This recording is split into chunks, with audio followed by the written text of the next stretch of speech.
Halo sobat, Yuno di sini. Welcome to Mystery Channel. Buat kalian yang suka sama videoku, silahkan subscribe dulu biar kalian gak ketinggalan karena aku bakal update kasus-kasus yang mengerikan di dunia ini. Dan di video kali ini aku bakal ngebahas sebuah kasus tentang seorang pria yang berusia 21 tahun yang bernama Rian. Jadi Rian ini diketahui menghabisi korban-korbannya dengan sangat mengerikan kayak psikopat gitu. Tanpa lama-lama lagi, langsung aja ke ceritanya.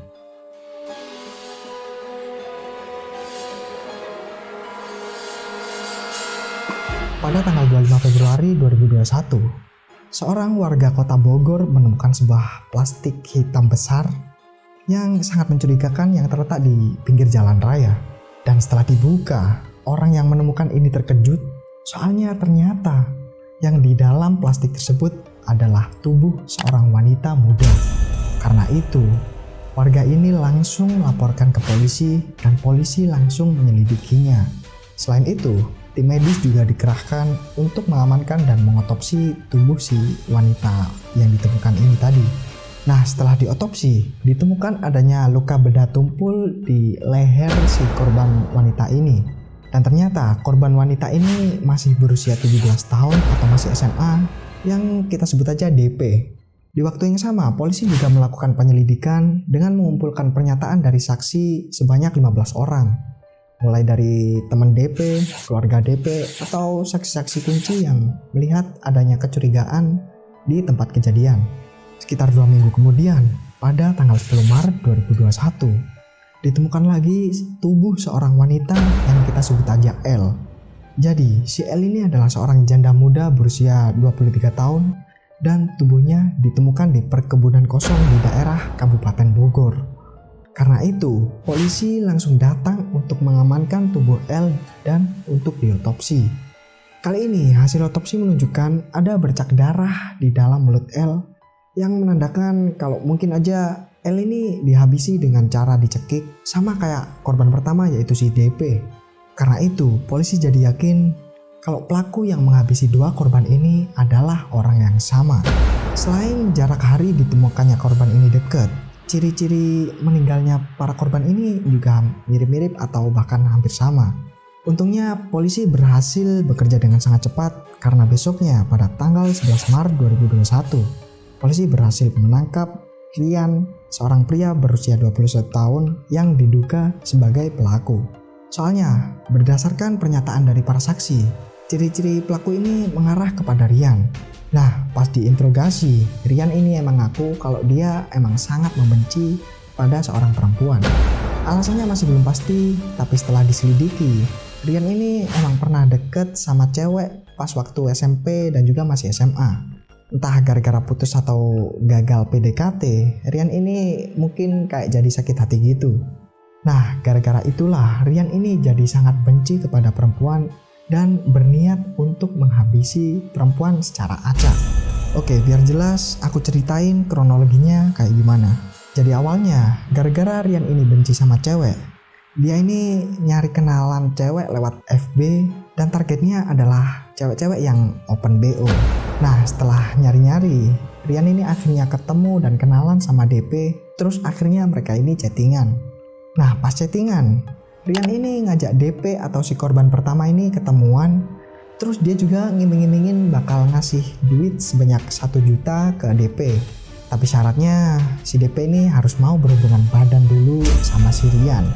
Nah, gara-gara diiming-imingin uang 1 juta ini, DP ini akhirnya tergiur dan akhirnya mau ketemuan sama si Rian.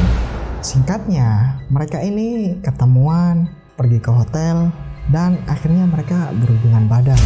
Tapi setelah itu, Rian ini nggak ngasih uang yang dijanjikan ke DP, tapi malah melakukan kekerasan ke DP. Kayak yang aku ceritain di awal, Rian ini mencekik DP, terus ngabisin DP dengan cara yang kayak psikopat gitu.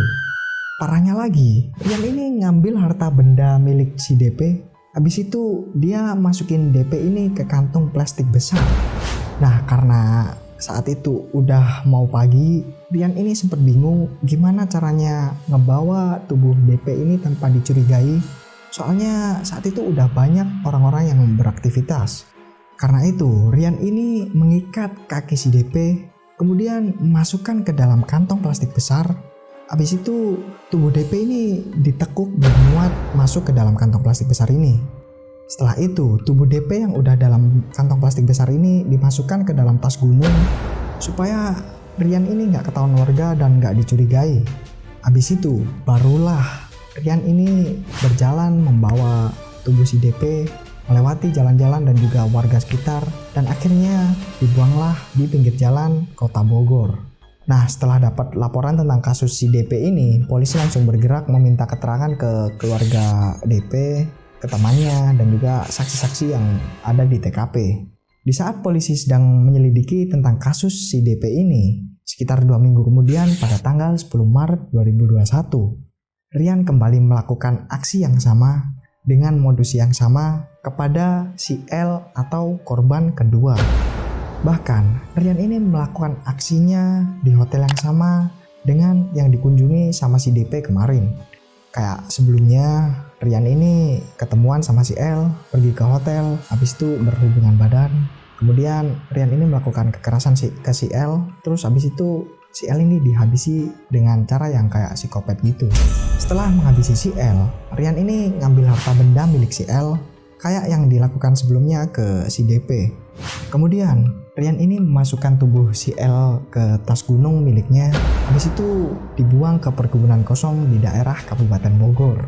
Tapi besoknya Rian ini langsung ditangkap sama polisi karena berdasarkan keterangan para saksi, ciri-ciri yang diberikan ini menunjukkan atau mengarah kepada Rian. Karena itu polisi langsung mencari keberadaan Rian dan akhirnya berhasil menangkap Rian. Setelah diperiksa, Rian ini mengaku kalau dia emang sengaja atau dengan sadar menghabisi kedua korbannya. Tapi ada faktor lain yang mengakibatkan Rian ini jadi kayak psikopat gitu. Karena setelah dites urin, Rian ini ternyata positif menggunakan zat-zat terlarang. Maka dari itu, polisi menduga kalau Rian ini menggunakan zat-zat terlarang tersebut sebelum melakukan aksinya. Mungkin karena itu juga Rian ini jadi lebih liar dan bahkan tega menghabisi korban-korbannya dengan cara yang sangat mengerikan. Selain itu, polisi juga melakukan tes kejiwaan kepada Rian dan hasilnya emang Rian ini berperilaku kayak psikopat. Dan pas diperiksa lebih lanjut, Rian ini emang udah kayak psikopat. Soalnya Rian mengaku kalau dia sempat menyetubuhi si L atau korban kedua setelah dihabisi. Bahkan Rian ini juga nggak menunjukkan tanda-tanda jera atau kapok setelah menghabisi nyawa si DP atau korban pertama. Dan setelah HP Rian diperiksa, polisi menemukan sebuah video yang pernah diupload Rian ke sosmednya yang berisi kalau dia ini emang menargetkan cewek-cewek yang open BO untuk dia habisi. Setelah ditemukan bukti itu, Rian baru mengaku kalau dia sebegitu bencinya sama cewek. Tapi yang gak habis pikir, kok bisa sih Rian ini menghabisi korbannya setelah diajak berhubungan badan? Bahkan Rian juga kepikiran ngambil harta benda milik korban, terus dia hidup kayak gak bersalah gitu. Nah, akibat tindakannya itu, Rian dijatuhi pasal berlapis, yaitu pasal pembunuhan biasa, pasal pembunuhan berencana, UU Perlindungan Anak karena si DP atau korban pertama emang masih di bawah umur, dan yang terakhir pencurian dengan kekerasan. Setelah itu, pada tanggal 21 Maret 2021, sidang pertama Rian akhirnya dimulai. Berdasarkan tuduhan dan juga dakwaan yang diajukan ke hakim, seharusnya Rian ini mendapat hukuman paling ringan yaitu penjara selama 15 tahun atau hukuman yang paling berat yaitu penjara seumur hidup. Tapi karena Rian ini mengaku bersalah, menerima semua tuduhan, dan gak mengajukan banding, akhirnya dia mendapat keringanan hukuman. Karena itu, hakim memutuskan untuk menjatuhi Rian hukuman selama 13 tahun penjara. Selain itu, hakim juga memutuskan untuk merampas semua barang bukti dari kasus Rian untuk dimusnahkan. Yang mana barang-barang bukti tersebut berupa 9 lembar uang pecahan 100.000, 1 lembar uang pecahan 50.000, 5 buah polybag warna hitam, 1 rok warna biru yang terdapat noda darah, pakaian dalam pink yang terpotong talinya, 1 kaos warna putih, 1 celana jeans, 1 kemeja biru garis putih, dan 1 tas gunung. Jadi menurut kalian gimana? Apakah Rian pantas mendapatkan hukuman 13 tahun penjara atau kurang lama dan bahkan Rian ini harusnya didenda? Coba kalian tulis di bawah. Oke, sekian dulu ceritanya dan itulah rangkaian kasus Rian Bogor yang tega menghabisi korbannya dengan cara yang sangat mengerikan untuk melampiaskan kebenciannya terhadap wanita. Makanya buat kalian cewek-cewek yang bekerja sebagai wanita penghibur, hati-hati, soalnya hal kayak gini tuh bisa terjadi ke kalian juga. Kalian juga jangan gampang kena iming-iming uang kalau emang dari awal kelihatan sangat mencurigakan. Ya semoga kalian baik-baik aja dan dijauhkan dari hal-hal yang kayak gini. Baiklah, kalau kalian punya kasus lain yang menarik untuk dibahas, silahkan DM sosial media kami atau komen di bawah. Jangan lupa follow sosial media kita dan juga jangan lupa like, komen, dan subscribe biar nggak ketinggalan update dari kami. Sekian dulu dari aku, see you on the next video.